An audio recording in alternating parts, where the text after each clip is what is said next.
నాగార్జున యూనివర్సిటీలో ఈ నెల 5 నుండి 7 వరకు విద్యా సమ్మేళనం జరగనుంది. రిపోర్ట్. నాగార్జున యూనివర్సిటీలో ఈ నెల 5 నుంచి 7 వరకు విద్యా సమ్మేళనం జరగనున్నది. పరిశ్రమల అవసరాలకు అనుగుణంగా విద్యార్థులను తీర్చిదిద్దేందుకు విద్యా పరిశ్రమల సమ్మేళనం 2026ను ఈ నెల 5 నుంచి 7 వరకు నిర్వహిస్తున్నట్లు యూనివర్సిటీ రెక్టార్ సమ్మేళనం esteemed patron Acharya R. Sivaram Prasad వెల్లడించారు. ఆచార్య నాగార్జున విశ్వవిద్యాలయం కమిటీ హాల్లో బుధవారం ఏర్పాటు చేసిన విలేకరుల సమావేశంలో ఆచార్య శివరాం ప్రసాద్ మాట్లాడుతూ పరిశ్రమల అవసరాలకు తగ్గట్టుగా సిలబస్ను రూపొందించడం, విద్యార్థులకు ఇంటర్న్షిప్ సదుపాయం కల్పించడంతో పాటు నాలెడ్జ్ పంపకం ద్వారా ఉపాధి అవకాశాలు కల్పించడానికి ఈ సమ్మేళనం ఎంతో దోహదపడుతుందన్నారు. అతి తక్కువ వ్యవధిలో ఏర్పాటు చేస్తున్న ఈ సమ్మేళనంలో పాల్గొనేందుకు 100కు పైగా పరిశ్రమలు ముందుకు వచ్చాయని, కానీ సమయాభావం వలన కేవలం 50 స్టాల్స్ను మాత్రమే ఏర్పాటు చేస్తున్నామని వివరించారు. ఆర్టిఫిషియల్ ఇంటెలిజెన్స్ను విద్యార్థులకు మరింత దగ్గర చేయడం ద్వారా మరిన్ని ఉపాధి అవకాశాలు పొందే అవకాశం ఉందన్నారు. ఈ సమ్మేళనంకు జాతీయ, అంతర్జాతీయ పరిశ్రమలతో పాటు ప్రధానమంత్రి చేత కితాబు పొందిన డాక్టర్లు, మరికొంతమంది పారిశ్రామికవేత్తలు వారి అనుభవాలను పంచడానికి సమ్మేళనంలో సదస్సులు కూడా నిర్వహిస్తున్నామని చెప్పారు. విశ్వవిద్యాలయం గోల్డెన్ జూబ్లీ ఉత్సవాలు జరుపుకుంటున్న సందర్భంగా తొలిసారిగా ఈ సమ్మేళనం నిర్వహిస్తున్నామని, ప్రతి సంవత్సరం సమర్థవంతంగా మరిన్ని సమ్మేళనాలు నిర్వహిస్తామని ఆయన చెప్పారు. సమ్మేళనం కోశాధికారి ఆచార్య త్రిమూర్తిరావు మాట్లాడుతూ సమ్మేళనం విజయవంతానికి ప్రతి ఒక్కరూ సహకరించాలన్నారు. ఇంకా ఈ విలేకరుల సమావేశంలో ప్రెస్ కమిటీ కన్వీనర్ ఆచార్య జ్యోతిర్మయి, పాలక మండలి సభ్యులు, సమ్మేళనం కో కన్వీనర్లు ఆచార్య కె. సుమంత్ కుమార్, ఆచార్య ఎం. జగదీష్ నాయక్, సమ్మేళనం కన్వీనర్ ఆచార్య పి. పద్మావతి పాల్గొన్నారు. ఆచార్య నాగార్జున యూనివర్సిటీ స్టార్ట్ అయ్యి మీ అందరికి తెలుసు కదా, 76 జాగీర్ హుస్సేన్ గారు, ఫక్రుద్దీన్ అలీ మహమ్మద్ గారు ఇనాగ్రేట్ చేశారు. సెప్టెంబర్ 11, 1976. అప్పటి నుంచి దినదినాభివృద్ధి చెందుతూ 9 డిపార్ట్మెంట్లు స్టార్ట్ అయిన ఈ యూనివర్సిటీ ఇవాళ దాదాపు ఒక ఆల్మోస్ట్ ఆల్ ప్రోగ్రామ్స్ అయితే 1 or 2 ప్రోగ్రామ్స్ ఉన్నాయండి. కానీ డిపార్ట్మెంట్స్ కూడా చాలా ఎక్కువ డెవలప్ అయిపోయి ఈరోజు ఈ యూనివర్సిటీ 4-5 కాలేజెస్గా డివైడ్ అయిపోయి ఎక్కువ మంది విద్యార్థులని, టాలెంటెడ్ విద్యార్థులు ఆంధ్రప్రదేశ్ వివిధ ప్రాంతాల నుంచి, అదేవిధంగా మనం ఇంటర్నేషనల్ స్టూడెంట్స్ సెల్ కూడా ఉంది.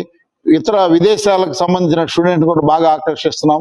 అయితే కరోనాల వల్ల కొంత మనకు అడ్మిషన్లు తర్వాత కొంచెం తగ్గినాయి. మీ అందరికీ తెలుసు, అంత మొదల మన యూనివర్సిటీ 756 మంది ఫారిన్ స్టూడెంట్స్ ఇక్కడ మనం అడ్మిట్ అయ్యారు. అదేవిధంగా మనకి సెంటర్ ఫర్ డిస్టెన్స్ ఎడ్యుకేషన్ ఉంది. వాళ్ళు కూడా ఇదివరకైతే 106 కోర్సులు ఉన్నాయి. తర్వాత డెక్ కొన్ని అండర్ గ్రాడ్యుయేట్ తీసేసింది. కానీ అయినా కూడా మనకి ఇప్పుడు ఈరోజు 42 ప్రోగ్రామ్స్ పైన మనం ఆఫర్ చేస్తున్నాం. ఈ విధంగా యూనివర్సిటీ ఒక స్థాయికి వచ్చింది.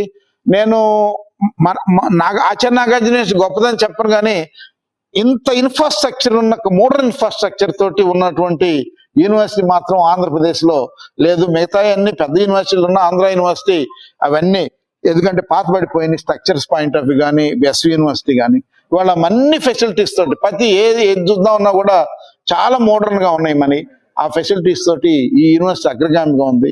అందుకని 2026కి ఈ యూనివర్సిటీ 50వ దశలో అడుగుపెట్టిన సంవత్సరంలో, అందుకని 50 సంవత్సరాల సందర్భంగా కూడా ఈ యొక్క అకాడమిక్ ఇండస్ట్రీ పెద్ద సదస్సుని నిర్వహించాలని మేము అనుకున్నాం.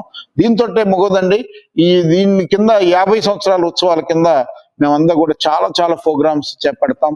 అదే రూరల్ గేమ్స్, ఫ్యూచర్లో రూరల్ గేమ్స్ ఒకటి, అంటే ఈ యూనివర్సిటీ ఎంతో మంది కృషి ఫలితంగా వచ్చింది. అందుకని ఈ యొక్క మనకు సంబంధించిన ఈ టెరిటోరియల్ ఏరియా యూనివర్సిటీ కాబట్టి ఈ టెరిటోరియల్ రూరల్ పీపుల్ని ఒకసారి అందరిని పిలిచి వాళ్ళకు కూడా గేమ్స్, లేకపోతే వాళ్ళకి సంబంధించినటువంటి ఆర్గానిక్ సేద్యం కానీ, అవుట్పుట్ కానీ ఇలాంటి ఎగ్జిబిషన్ కూడా పెట్టాలని కోరిక ఉంది. యూనివర్సిటీ ద్వారా ఎక్స్పోజ్ చేయాలని, తర్వాత ఆలమ్ని మీటింగ్ కూడా పెట్టాలని ఉన్నది. 50 సంవత్సరాలు అయిన సందర్భంగా వాళ్ళందరితో కలిపి ఒక మాన్యుమెంట్ కూడా డెవలప్ చేయాలని ఒక కోరిక ఉన్నది. ఇట్లా దీంతో పాటుగా ఇక్కడ చేసినటువంటి చాలా ప్రముఖుల్ని, ఇక్కడ ఎంప్లాయీస్ని కూడా అందరిని సన్మానం చేయాలనేటువంటి ఇంకో డిజైర్ కూడా ఉన్నది. ఇవన్నీ తర్వాత చేస్తాం. 50 సంవత్సరాల సందర్భంగా ఇదొకటి ఫస్ట్ ప్రోగ్రామ్ మేము స్టార్ట్ చేసాం. దీంతో పాటుగా మొదటిసారి చాలా ఇంటర్నేషనల్ కాన్ఫరెన్సెస్ 2 అనుమతి ఇచ్చాం. అది ఒక ఫిన్టెక్, మీకు తెలుసు fintech, financial technology revolution right ruling the world. అది నేనే పెడుతున్నానండి. ఒక పెద్ద ఇంటర్నేషనల్ కాన్ఫరెన్స్ పెట్టబోతున్నాం. బ్లాక్ చైన్ టెక్నాలజీస్ తెలుసు కదా మీకు, అది ఒకటి పెడుతున్నాం. అట్లానే కెమిస్ట్రీలో ఇంకోటి ఇంటర్నేషనల్ కాన్ఫరెన్స్ పెడుతున్నారు. అదేవిధంగా దాదాపు ఒక 28 సెమినార్స్, 2 days కాన్ఫరెన్సెస్ మేము నిర్వహిస్తున్నాము. దీంతో పాటుగా మొదటిసారి అండి స్టూడెంట్స్కి బెనిఫిట్ అయ్యే విధంగా మా వైస్ ఛాన్సలర్ గారు, అట్లానే మా రిజిస్ట్రార్ గారు, అందరూ అధికారులు అందరూ కూడా, ఇంజనీరింగ్ కాలేజీ ఇక్కడ ప్రిన్సిపాల్ గారు కూడా ఉన్నారు. పిల్లలందరికీ మంచి బెనిఫిట్ జరగాలని మొదటిసారి ఉద్దేశంతో సపరేట్ ట్రైనింగ్ ప్రోగ్రామ్ చేసామండి. నాగార్జున యూనివర్సిటీ చరిత్రలో ఇదివరకు చేశారు కానీ ఈ విధంగా ఎప్పుడు చేయలేదు. ఈ అకాడమిక్ ఇయర్లో మేము మీరు దాదాపు 14 ట్రైనింగ్ ప్రోగ్రామ్స్ అండి. వాళ్ళకు కూడా ఇప్పుడు సిఆర్టీ ప్రోగ్రామ్ సపరేట్ గా పెట్టాం. చాలా ఖర్చు పెట్టింది నాగార్జున యూనివర్సిటీ, దాదాపు 10 లక్షల రూపాయలు ఓన్లీ ట్రైనింగ్, ఒక ఇంజనీరింగ్ కాలేజీలో సిఆర్టీ ట్రైనింగ్ కోసం మేము వినియోగించాం. ఆ సిఆర్టీ ట్రైనింగ్ పెడితే పిల్లలకి ఏంటంటే ఉద్యోగ కల్పన అనేది, వాళ్ళ ఎఫిషియన్సీ, ఎఫెక్టివ్నెస్ పెరిగిపోయింది. ఆ స్కిల్ కోసం చేసాం. అదేవిధంగా ప్రతి డిపార్ట్మెంట్లు ఇప్పుడు మీకు ఫార్మసీలో జరుగుతుంది, మెడికల్ కోడ్కి సంబంధించి